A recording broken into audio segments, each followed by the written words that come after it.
I have to ask you one of the most important questions I have ever asked on this show.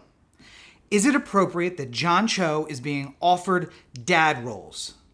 And I ask because this. If John Cho is being offered dad roles, I am officially old. This week we're going to be talking about Searching on the Everyman Movie Review.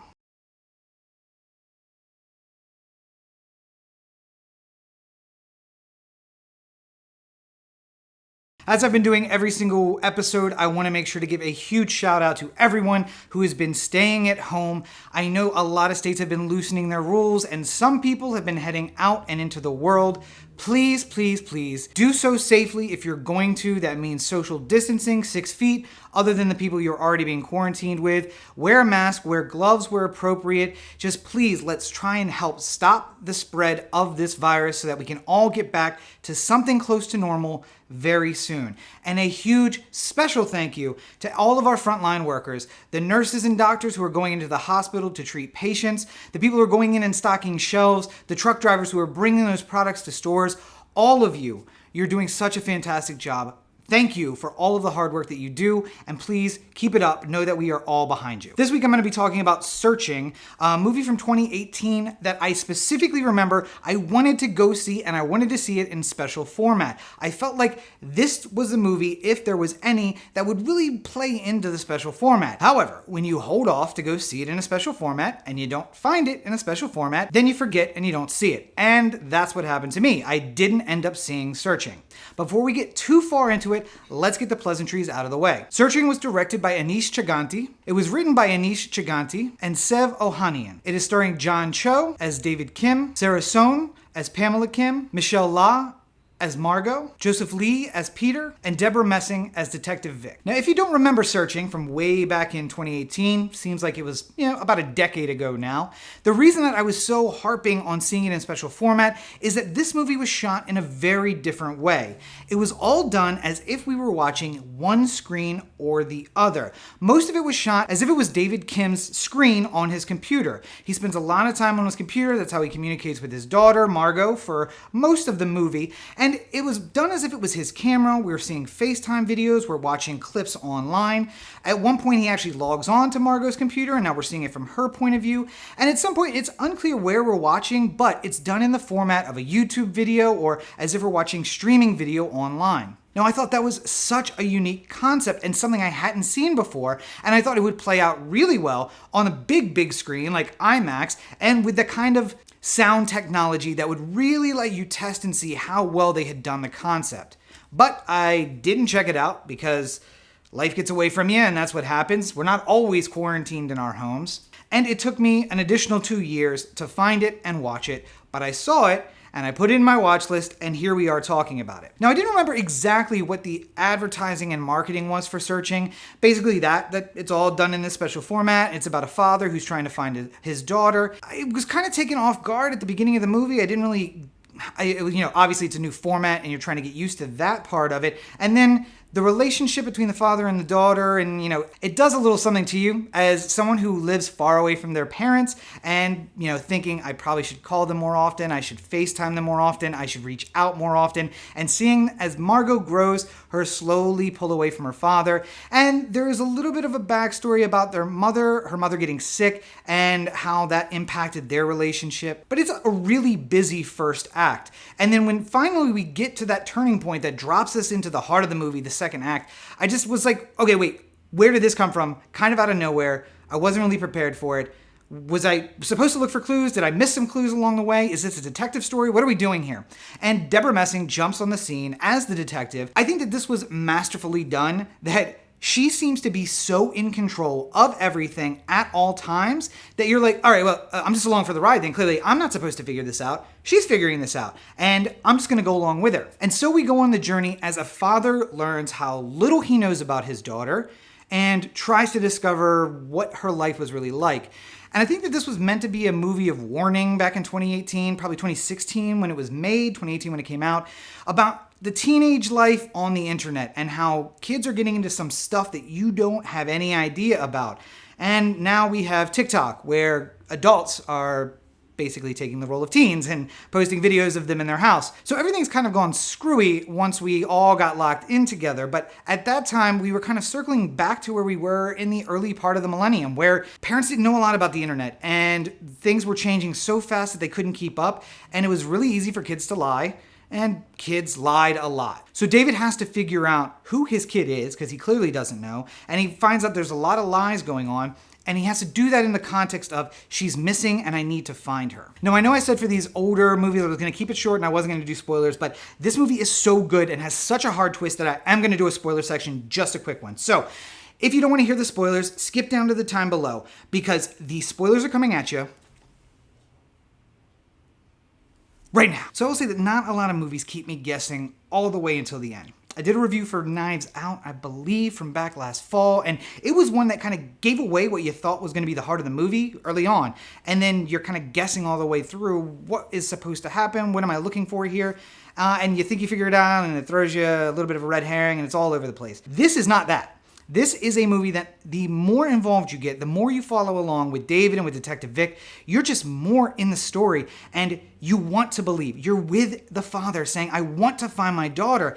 And then, again, this is a spoiler section, so if you didn't want to hear it, be careful. But when there is the twist that, oh my God, wait, she said she would lie for her son. She had lied for her son before, and he knows her? What is going on here? And I have to say that, like, answer to this movie hit me like a ton of bricks. It just all of a sudden became clear, and it was so well done. The ability to do that and surprise me, such an avid movie watcher, is very difficult. I write movies, I write novels, I love to have this kind of ending, and I'm always looking for it, and they got me anyway, and that is super hard.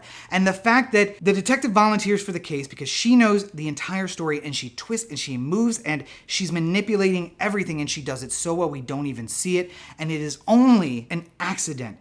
A dad discovering something he shouldn't have. It's dad putting together a whole life and then suspecting his brother of unspeakable things and confronting him about it, which most parents would not do. They would probably go to the grave with that kind of accusation. But he does it. After going through all that, the payoff, the reward of, oh, well, he'll know. At least he'll know. It won't be the question. But we're watching the vehicles drive and all of a sudden, boop, they bust a Yui. Oh, man, just the cathartic nature of searching is amazing. But anyway, that's enough for the spoilers. I guess I didn't really spoil that much, but Debra Messing's son was actually the one, and she hit it, and she got involved, and Margaret survived. So that's great, right? Yeah. Anyway, enough of the spoilers. Let's bring everybody back in and wrap this thing up right now. So I said in the spoiler section, I'm just going to repeat it real quickly here. It is so hard to surprise me. I love movies where I get surprised, and Searching dropped on me like a ton of bricks. I was trying to figure out the whole time, and I thought that I had, and I did not.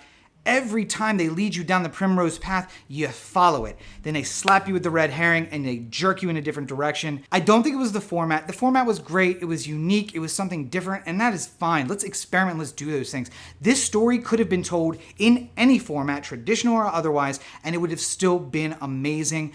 I don't think they needed the trickery to make it that good. Just the way that they developed it was fantastic. And I have to say, for 100 minutes or so, I was at the edge of my seat for, I don't know, the last 80 of them. You can't ask for more than that. When you're looking for something to get you out of your comfort zone and throw you a curveball when it seems like every day is the same, I've been saying for the last few weeks, there are only 3 days. Yesterday, today, and tomorrow. Because everything feels like it just repeats and repeats and repeats. This is the kind of thing you want to get involved in. You want to spend a little time to get thrown a curveball and feel like something's different. Like I said, I said in the spoiler section, it's a cathartic experience, and I highly recommend it for everyone. I know that Searching is available on Stars right now. It's probably available elsewhere. You'll find a link everywhere it's streaming down in the show notes below. Highly recommend Searching. Take the 100 minutes and go check it out. 2 thumbs up. You will not be disappointed, I guarantee you.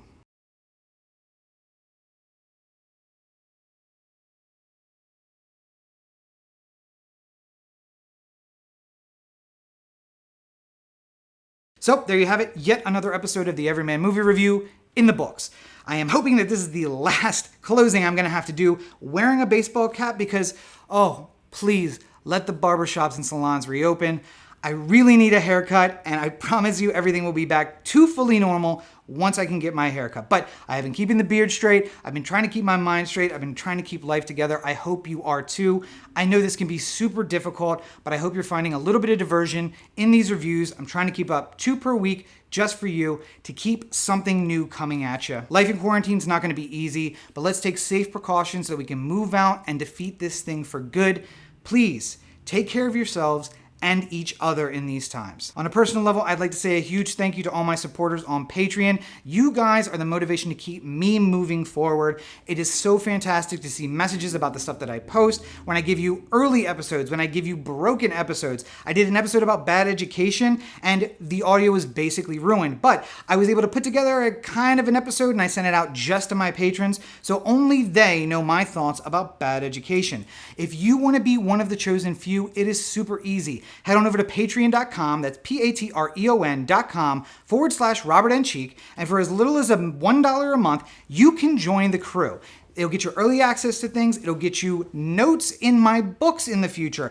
Basically, the inside line on all the stuff that I'm working on right there at your fingertip. But times are tough. Maybe even $1 a month is too much. Well, that's fine. Make sure you're following me on all social media at Robert N. Cheek. It's totally for free, and the jokes are basically the same. So you're going to get an insight to my life, my day-to-day. It's not going to be at the level of the patrons, but you'll definitely see a lot of interesting stuff and see kind of behind the scenes of the things that I'm working on. So you're not going to want to miss that. All over the internet, Instagram, Facebook, Twitter, Tumblr, Snapchat, TikTok, everywhere at Robert N. Cheek. And of course, if you're looking for even more, you can find it at robertncheek.com. It's under construction, but it is slowly but surely getting there. You can find links to all of the YouTube videos, or just check out youtube.com/RobCheek. You can find links to all the books, or just search for me on Amazon.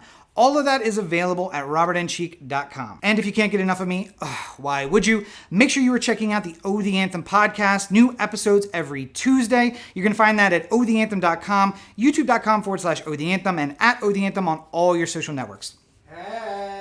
And of course, Everyman Movie Review is also on social media. You're going to find us at Everyman Movie on Instagram and Facebook, and Everyman Movie Review on Twitter. So that's it for this week. Thank you guys for joining me once again. Look for a new episode. They come out every single Thursday and one in between. I'm going through kind of the back catalog of streaming movies right now. It's a lot of older stuff, but I think it's stuff that's going to get you really excited. I'm really excited, and I'm looking forward to it. So until next time, again, take care of yourselves and each other. Have a great week, everybody.